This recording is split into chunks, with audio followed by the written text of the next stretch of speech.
ভাই মারা গেল আমেরিকাতে, একটা ভাই দীর্ঘদিন বাইরে আছে, আমি দীর্ঘদিন অসুস্থ অবস্থা। ছাত্র জনতাকে অভিনন্দন জানাই, যারা বুকের তাজা রক্ত দিয়ে বাংলাদেশের দ্বিতীয়বার স্বাধীনতা এনেছে, প্রকৃত স্বাধীনতা এনেছে এবং একটি বিজয় দিবস, নতুন বিজয় দিবস আমাদের উপর।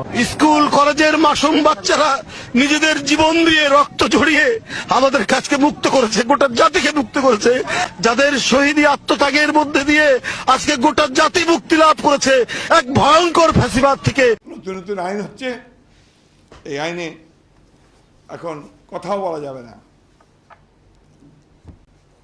যাবজ্জীবন কারাদণ্ড, 1 কোটি টাকা জরিমানা। একমাত্র রাজাকাররা, পাকিস্তানপন্থীরা স্বাধীনতা যুদ্ধকে স্বীকার করে নাই। তারা এখন বলতে চায় ওই স্বাধীনতা স্বাধীনতা না, দ্বিতীয় স্বাধীনতা রয়েছে। আমি প্রথম প্রবেশ করেছি, দ্বিতীয় স্বাধীনতা বলে বাংলাদেশে কিছু নাই। স্বাধীনতা একবারই আসে এবং রক্তক্ষয়ী সংঘর্ষে